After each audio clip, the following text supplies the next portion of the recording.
Chapter 5 Time for lemonade, Tesla said with a smile. She stepped into the living room, balancing 2 glasses on a silver serving tray. The maids peered up at her.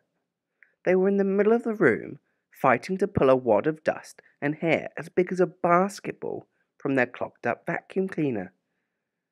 Other than a single strip along the floor, that seemed slightly less filthy than the floor around it, the room didn't look any different than books and cables and beakers and rotting bananas were still piled everywhere. At the maid's rate of progress, they might have the house clean in time for Christmas. Maybe. No thanks, said the maid with the mole on her nose. Maybe later, said the maid with the mole on her chin. They were both teeny, wrinkled women with white, poofy, permed hair and black-rimmed cat's-eye glasses. The moles were the only way Tesla could tell them apart. Are you sure? Tesla said, giving the tray a little shake so the ice in the lemonade tinkled enticingly. Homemade. This was kind of true. Tesla had poured the powdered drink mix into the pitcher and added water right there in the kitchen of Uncle Newt's home. That's awfully nice of you, but we have a lot to do right now, said Chin Mole. We'll let you know when we're ready for a break, said Nose Mole. They went back to tugging on the dust bunny, which was, unlike other dust bunnies, the size of an actual and extremely well-fed rabbit. How could there be so much hair there already? How could there be so much hair in there already? Nose Mole grumbled. The darn cat's bald. The maids glanced back over their shoulders. Tesla was still standing there with her tray in her hands. I'm Tesla, by the way, she said. I'm Ethel, said Chin Mole. I'm Gladys, said Nose Mole. We're busy, said Chin Mole. Tesla widened her smile and gave her eyes a glassy, oblivious glaze which she had learned from her Uncle Newt. Oh, I bet, she said. I'm sorry to have made so much work for you around here.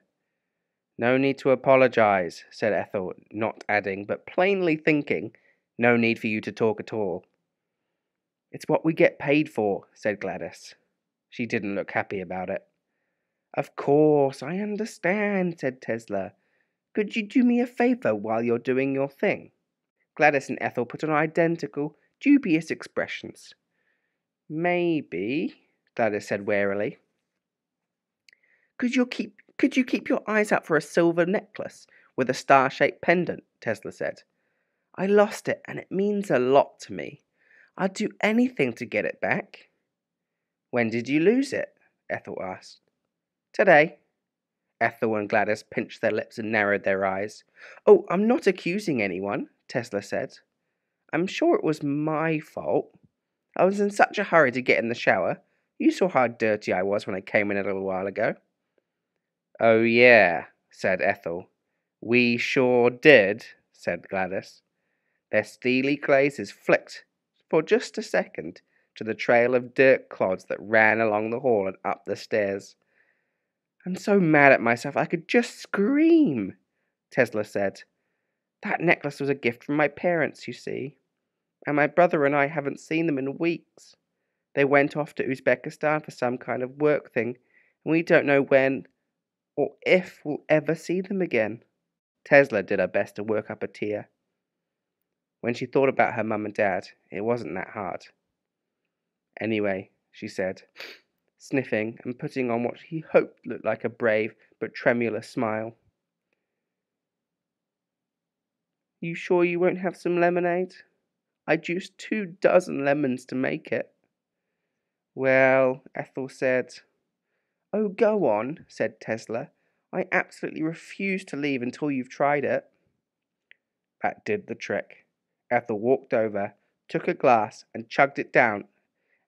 Took a glass, and chugged down every drop. Gladys stepped up beside her, grabbed the other glass, and took a single sip. Yum, she grunted. She slammed down the glass and went back to her vacuum cleaner. Ethel wiped her mouth with the back of her wrinkled hand, returned returned her own glass to the tray, then joined her partner. Just let me know if you want more, Tesla said. We'll do that, Gladys said. She and Ethel turned their little hunchbacks to Tesla and began yanking on the hairball again. A moment later, Tesla was sliding the serving tray onto the counter in the kitchen. A marker was waiting for her there. She picked it up and wrote a single, small letter on each glass. G for Gladys, E for Ethel. She didn't need powder to see that both glasses were covered with fingerprints.